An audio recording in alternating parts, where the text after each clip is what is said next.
আসসালামু আলাইকুম। আসলে কিছু কথা না বললে না হয়। এখন যে শুরু করছে যে চাকমারা যে অবস্থা শুরু করছে, আসলে মনে হইতেছে ৭১-এ যুদ্ধের সময় ওদের বাপ দাদারাই দেশ স্বাধীন করছে, আর এই দেশটা ওদেরই।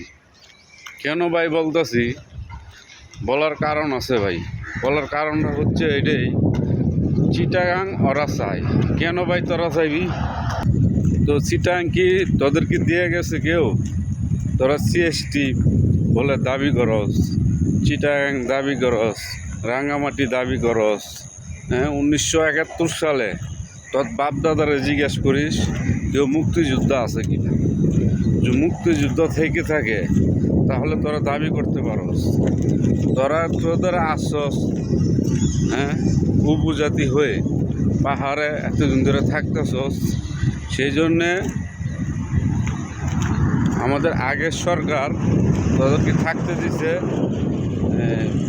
বরণ পোশাক দিচ্ছে, ঠিক আছে। তার মানে এই নয় তোরা সব কিছু দাবি করে চায় বই থাকবি, হাতে মনে কর চাইবি আর তোদেরকে দিয়ে দিবি।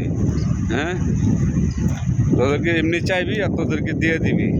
তোরা কত সুন্দর করে বলস সিএসডি কারো বাপের না, তোর বাপের। বলতে পারবি তোর বাপের এটা? বাংলাদেশে থাকবি, বাংলাদেশে খাইবি, আবার সিএসডি দাবি করস। সিএসডি মানে কি তুই জানস?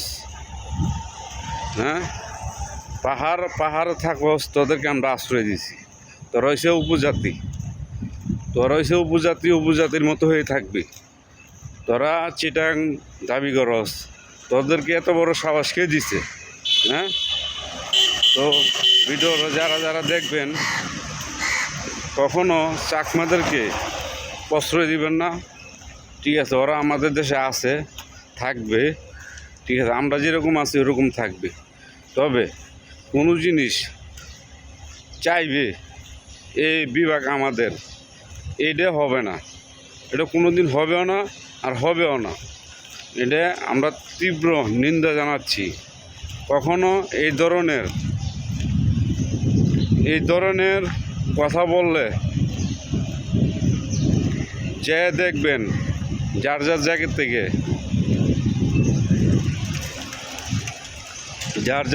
থেকে প্রতিবাদ করুন। ওদেরকে এইসব কথা বলে কোনো ছাড় দেওয়া হবে না, ঠিক আছে। যাক ভাইয়েরা, অনেক কিছু বলে ফেলাইলাম। ভিডিওটা ভালো লাগে শেয়ার দিয়ে দেবেন। এটা আমার মনের কথা, এটা আমার দেশপ্রেমিক হিসাবে আমি একজন বলছি। আমার দেশকে আমি ভালোবাসি, খুবই ভালোবাসি, ঠিক আছে। যাক, আসসালামু আলাইকুম। ভিডিওটা শেয়ার দিয়ে দেবেন।